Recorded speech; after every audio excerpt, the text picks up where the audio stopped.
मौर्य साम्राज्य के पतन का रहस्य। नमस्कार, आज हम आपको भारत के प्राचीन इतिहास की सबसे बड़ी रहस्यमयी कहानियों में से एक पर लेकर जा रहे हैं, मौर्य साम्राज्य के अचानक गायब होने का रहस्य। सोचिए, अपने समय में मौर्य साम्राज्य ने लगभग पूरे भारतीय उपमहाद्वीप पर राज किया। यह भारत का अपना मार्वल सिनेमैटिक यूनिवर्स था, बस सुपर हीरोज की जगह असली जिंदगी की समस्याएं थीं।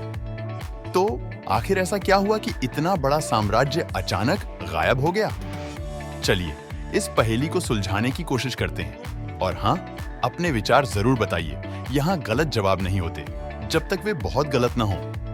पहले मौर्य साम्राज्य की महानता पर बात कर लेते हैं। इसकी स्थापना 321 ईसा पूर्व में चंद्रगुप्त मौर्य ने की थी और उनके पोते सम्राट अशोक ने इसे अगले स्तर तक पहुंचा दिया, अफगानिस्तान से बंगाल, हिमालय से दक्षिण भारत तक। जरा सोचिए, अशोक बनकर जीना, सबको जीत लिया, आप सबसे बड़े बॉस हैं। आपके पास महल, विशाल सेना और सिंहों की मूर्तियां हैं, जो आज हमारे राष्ट्रीय प्रतीक में हैं। पर सवाल यह है, इतना शक्तिशाली साम्राज्य अचानक कैसे खत्म हो गया? कहावत सुनी है, महान नेताओं के बाद कमजोर उत्तराधिकारी और भी कमजोर लगते हैं। मौर्य साम्राज्य का यही हाल था। आपके हिसाब से महान साम्राज्यों के बाद उनके उत्तराधिकारी क्यों असफल होते हैं? क्या वे आलसी हो जाते हैं या लोग पुराने समय को ही याद करते रहते हैं? खैर, अशोक के बेटे और पोते उनके विजन को आगे नहीं बढ़ा पाए। कुछ इतिहासकार कहते हैं कि वे बस औसत थे, और कुछ लोग कहते हैं कि महल की राजनीति ने सब गड़बड़ कर दिया। जो भी हो, साम्राज्य फिसलने लगा, जैसे जूम कॉल के दौरान मेरा वाईफाई। कलिंग युद्ध के बाद अशोक को आध्यात्मिक ज्ञान हुआ। उन्होंने कहा, युद्ध काफी हुआ, अब शांति फैलाओ, स्तूप बनाओ और दुनिया को बेहतर बनाओ। लेकिन सच कहें, साम्राज्य सिर्फ अच्छी सोच पर नहीं चलते। सेना कम हो गई, जनकल्याण परियोजनाएं बढ़ गईं और टैक्स कलेक्टर्स सोचने लगे, महाराज, ये सब खर्च कौन उठाएगा? तो आपकी राय में, क्या आप एक शांति प्रिय सम्राट के अधीन रहना चाहेंगे जिसके टैक्स ज्यादा हों, या एक लड़ाकू सम्राट जो आपको अकेला छोड़ दे?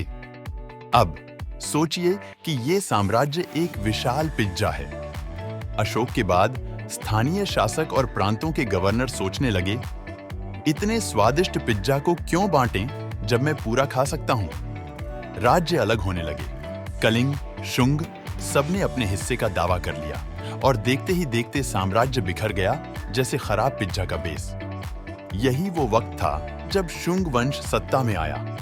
उनके नेता पुष्यमित्र शुंग ने 185 ईसा पूर्व में अंतिम मौर्य सम्राट बृहद्रथ की हत्या कर दी। सोचिए, अगर प्राचीन भारत में एचआर होता तो पुष्यमित्र अपने बॉस की हत्या नहीं कर सकते।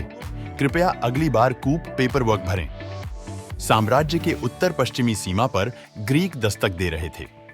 सिकंदर महान की मौत के बाद उनके जनरल्स ने सोचा, क्यों ना फिर से भारत पर कब्जा किया जाए? और बैक्ट्रियन ग्रीक साम्राज्य ने मौर्य सीमाओं पर हमला करना शुरू कर दिया। यह उस पड़ोसी की तरह था जो बार बार आपकी जमीन में दखल देता है। तो आपके हिसाब से क्या बाहरी आक्रमण ज्यादा नुकसानदेह होते हैं या आंतरिक विश्वासघात? और बस अशोक की मौत के कुछ दशकों बाद मौर्य साम्राज्य खत्म हो गया, लेकिन इसकी विरासत विशाल। उनके स्तंभ, बौद्ध धर्म का प्रचार, उन्नत प्रशासन, सबने आने वाले साम्राज्यों को प्रेरित किया। मौर्य साम्राज्य उस दोस्त की तरह था जो पार्टी जल्दी छोड़ देता है, लेकिन सभी के लिए स्नैक्स, प्लेलिस्ट और अच्छी यादें छोड़ देता है। तो कहानी से क्या सीख मिलती है? यह कि सबसे महान साम्राज्य भी खत्म हो जाते हैं, कभी कमजोर नेताओं की वजह से, कभी बुरी किस्मत से, और कभी इसलिए कि वे ज्यादा अच्छे बनने की कोशिश करते हैं। अगर आप एक साम्राज्य चलाते तो आपकी पहली प्राथमिकता क्या होती? टैक्स सुधार, मजबूत सीमाएं, मुफ्त वाईफाई? अपने विचार जरूर बताएं। तब तक जिज्ञासु रहें, जानकारीपूर्ण बने और याद रखें, इतिहास में सारा ड्रामा मौजूद है। फिर मिलते हैं। आपका दोस्त कौश।